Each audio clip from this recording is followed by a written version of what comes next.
Hey everybody! Today's Webmaster video is answering the question, what should we expect in the next few months in terms of SEO for Google? Okay, so first off, we're taping this video in early May of 2013, so I'll give you a little bit of an idea about what to expect as far as what Google is working on in terms of the web spam team. In terms of what you should be working on, we try to make sure that that is pretty constant and uniform. Try to make sure you make a great site that users love, that they'll want to tell their friends about, bookmark, come back to, visit over and over again, all the things that make a site compelling. We try to make sure that if that's your goal, we're aligned with that goal, and therefore, as long as you're working hard for users, we're working hard to try to show your high quality content to users as well. But at the same time, people are always curious about, okay, what should we expect coming down the pipe in terms of what kinds of things Google's working on? One of the reasons that we don't usually talk that much about the kinds of things we're working on is that the plans can change. The timing can change, when we launch things can change. So take this with a grain of salt. This is, as of today, the things that look like they've gotten some approval or that look pretty promising. Okay, with all those kinds of disclaimers, let's talk a little bit about the sort of stuff that we're working on. We're relatively close to deploying the next generation of Penguin. Internally, we call it Penguin 2.0.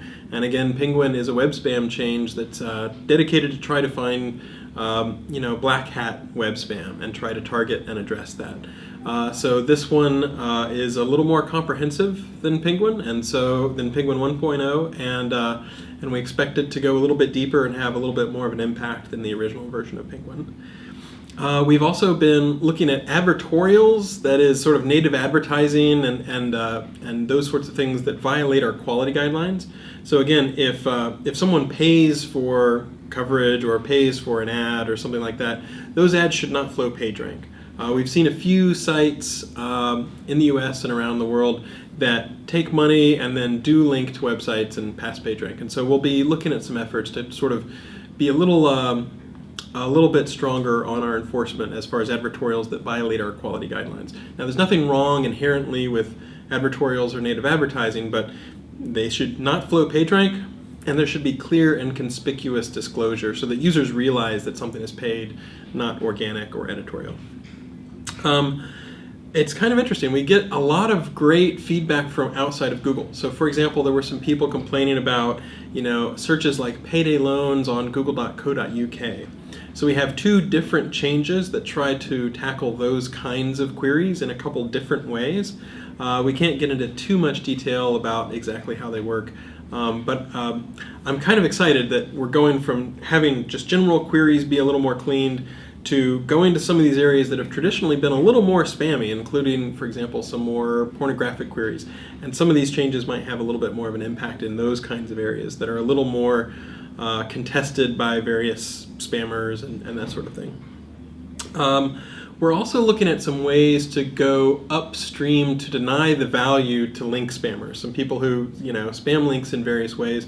We've got some nice ideas on trying to make sure that that becomes less effective, and so we expect that that will roll out over the next few months as well. And in fact, we're working on a completely different system that does more sophisticated link analysis. We're still in the early days for that, but it's pretty exciting. We've got some data now that we're ready to start munging and see how good it looks, and so we'll see whether that bears fruit or not. We also continue to work on hacked sites in a couple different ways. Number one, trying to detect them better. We hope in the next few months to roll out a next generation of hacked site detection that is even more comprehensive.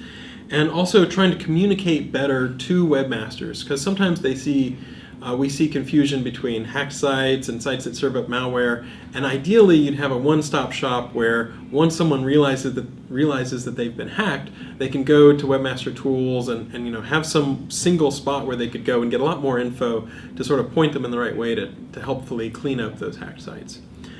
So if you're doing high quality content whenever you're doing SEO, this shouldn't be a big surprise. You shouldn't have to worry about a lot of different changes. If you've been hanging out on a lot of black hat forums and trading, different types of spamming package tips and that sort of stuff, then it might be a more eventful summer for you. But we have also been working on a lot of ways to help regular webmasters. So we're doing a better job of detecting when someone is sort of an authority in a specific space. It could be medical, it could be travel, whatever, and trying to make sure that those rank a little more highly if you're some sort of an authority or a site that according to the algorithms, we think might be a little bit more appropriate for users.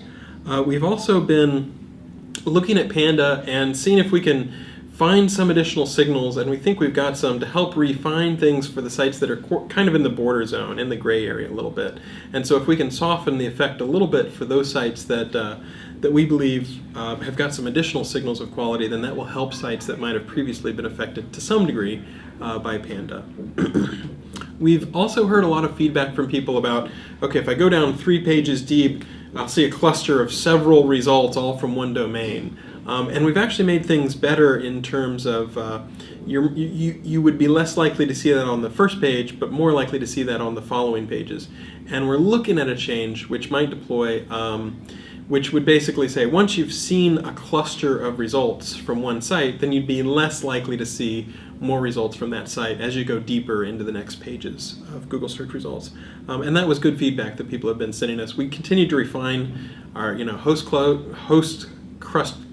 clustering and host crowding and all those sorts of things. But we'll continue to listen to feedback and see what we can do even better. And then we're going to keep trying to figure out how we can give more information to webmasters. So I mentioned more information for sites that are hacked and ways that they might be able to do things. We're also going to be looking for ways that we can provide more concrete details, more example URLs that webmasters can use to figure out where to go to diagnose their site. So that's just a rough snapshot of how things look right now. Things can absolutely change and be in flux because we might see new attacks, different types of things. We need to move our resources around. But that's a little bit about what to expect over the next few months in the summer of 2013. I think it's going to be a lot of fun. I'm really excited about a lot of these changes because we do see really good improvements in terms of people who are link spamming or doing various black hat spam would be less likely to show up, I think, by the end of the summer.